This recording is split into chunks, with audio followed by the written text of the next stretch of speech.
ನಮಸ್ಕಾರ, ನೀವು ನೋಡ್ತಾ ಇದ್ದೀರಾ ನ್ಯೂಸ್ 18 ಡಿಜಿಟಲ್ ಕಂಟೆಂಟ್. ನಾನು ಮೈಸೂರಿನ ಪ್ರತಿನಿಧಿ ಆನಂದ್.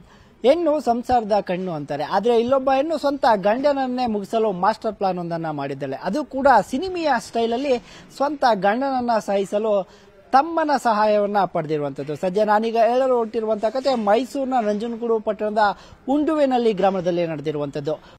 ನಿರ್ಭೀತ, ನಿಷ್ಪಕ್ಷಪಾತ, ವಿಶ್ವಾಸಾರ್ಹ ಸುದ್ದಿಗಳಿಗೆ ಮತ್ತೊಂದು ಹೆಸರಾಗಿರುವ ನ್ಯೂಸ್ 18 ಕನ್ನಡ ಈಗ ಆಪ್ನಲ್ಲೂ ಲಭ್ಯವಿದೆ. ದಯವಿಟ್ಟು ಇಲ್ಲಿರುವ QR ಕೋಡ್ ಅನ್ನು ಸ್ಕ್ಯಾನ್ ಮಾಡಿಕೊಂಡು ಆಪ್ ಡೌನ್ಲೋಡ್ ಮಾಡೋದಕ್ಕೆ ಮರಿಬೇಡಿ. ನಿಮ್ಮ ಬೆಂಬಲ ಹೀಗೆ ಸದಾ ನಮ್ಮೊಂದಿಗಿರಲಿ. ಧನ್ಯವಾದ. ಮೂಲತಃ ಸಂಜಯ್ ಹಾಗೂ ಸಂಗೀತ ಸ್ವಂತ ಅಣ್ಣ ಅಂದ್ರೆ ತಮ್ಮ ಹಾಗೂ ಅಕ್ಕ. ಆ ಸಂಗೀತಗೆ ಕಳೆದ 8 ವರ್ಷಗಳ ಹಿಂದೆ ರಾಜೇಂದ್ರ ಎಂಬಾತನೊಂದಿಗೆ ಮದುವೆ ಸಾಗಿರುತ್ತೆ. ಇಬ್ಬರು ಸಹ ಸುಖ ಸಂಸಾರವನ್ನ ನಡೆಸ್ತಾ ಇರ್ತಾರೆ. ಇಬ್ಬರಿಗೂ ಮಕ್ಕಳು ಸಹ ಇರುವಂತದ್ದು. ಆದರೆ ಕಳೆದ ಕೆಲ ತಿಂಗಳಿಂದ ಇಬ್ಬರಿಗೂ ಕೂಡ ವೈವಾಹಿಕ ಜೀವನದಲ್ಲಿ ಕೆಲ ಸಮಸ್ಯೆಗಳು ಎದುರಾಗಿ ಕುಟುಂಬ ಕಲಹಗಳು ನಡೀತಾ ಇರ್ತವೆ. ಅಲ್ಲದೆ ಇನ್ನು ಸಂಗೀತ ತಮ್ಮ ಸಂಜಯ್ಗೆ ಈಕೆ ಯಾವಾಗಲೂ ಕೂಡ ಹಣದ ಸಹಾಯವನ್ನ ಮಾಡ್ತಾ ಇರ್ತಾಳೆ. ವೃತ್ತಿಯಲ್ಲಿ ಕಂಪ್ಯೂಟರ್ ಆಪರೇಟರ್ ಆಗಿದ್ದಂತ ಈಕೆ ಒಂದಷ್ಟು ಹಣವನ್ನ ಸಂಪಾದನೆ ಮಾಡ್ತಾ ಇರ್ತಾಳೆ. ಇದನ್ನ ಗಂಡನಿಗೆ ಕೊಡದೆ ತಮ್ಮನಿಗೆ ಕೊಡ್ತಾ ಇರ್ತಾಳೆ.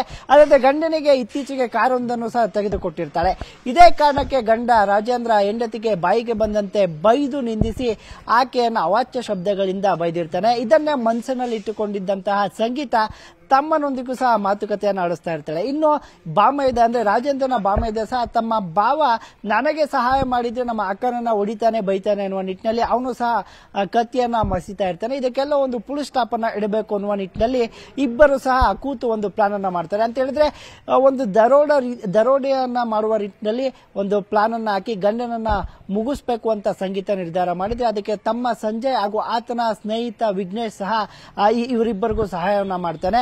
ಅಕ್ಟೋಬರ್ 26ರ ರಾತ್ರಿ ಸಮಯದಲ್ಲಿ ಎಂದಿನಂತೆ ಕೆಲಸ ಮುಗಿಸಿಕೊಂಡು ಸಂಗೀತ ಹಾಗೂ ರಾಜೇಂದ್ರ ಹೋಗ್ತಾ ಇದ್ದಂತಹ ದಾರಿಯಲ್ಲೇ ಬೆಂಗಳೂರಿನಿಂದ ಬಾಡಿಗೆಗೆ ತಂದಿದ್ದಂತಹ ಒಂದು ಬಿಳಿ ಕಾರಿನಲ್ಲಿ ಇವರೆಲ್ಲರೂ ಕೂಡ ಅಡ್ಡಗಡ್ತಾರೆ. ಮೊದಲೇ ನಿರ್ಧರಿಸಿದಂತೆ ಸಂಗೀತ ಏನೋ ಪ್ಲಾನ್ ಅನ್ನ ಮಾಡಿರ್ತಾಳೆ. ದರೋಡೆಯನ್ನ ಮಾಡುವ ನಿಟ್ಟಿನಲ್ಲಿ ನನ್ನಲ್ಲಿ ಇರುವಂತಹ ಚಿನ್ನವನ್ನ ಕಿತ್ಕೊಳ್ಳಿ ಅಂತ. ಅದೇ ನಿಟ್ಟಿನಲ್ಲಿ ಕಾರ್ನಲ್ಲಿ ಇಳಿದು ಬೈಕ್ ಅನ್ನ ಅಡ್ಡಗಟ್ಟಿ ಸಂಗೀತದಲ್ಲಿ ಇರುವಂತಹ ಚಿನ್ನಗಳನ್ನ ಕಸಿಯಲು ಮುಂದಾಗ್ತಾರೆ. ಇದಕ್ಕೆ ತಕ್ಕಂತೆ ಸಂಗೀತ ಕೂಡ ಅಲ್ಲಿ ನಾಟಕವನ್ನ ಮಾಡ್ತಾಳೆ.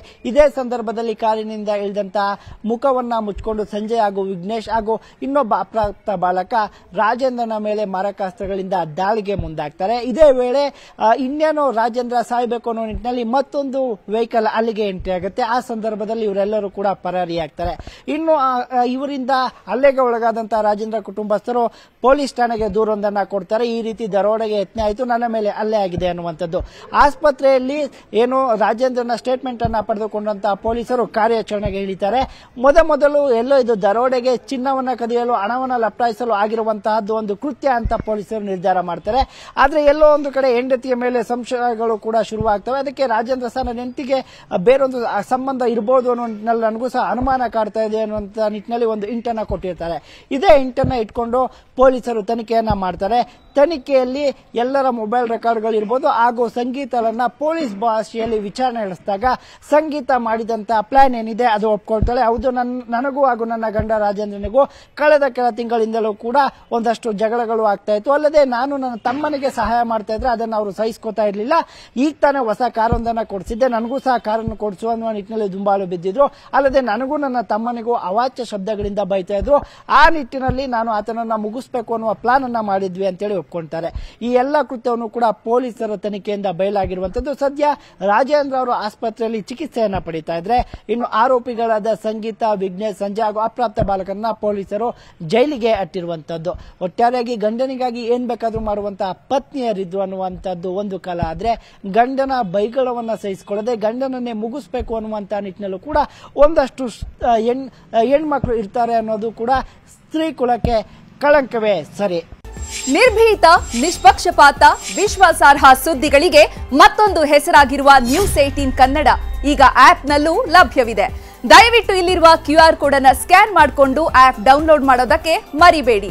ನಿಮ್ಮ ಬೆಂಬಲ ಹೀಗೆ ಸದಾ ನಮ್ಮೊಂದಿಗಿರಲಿ. ಧನ್ಯವಾದ.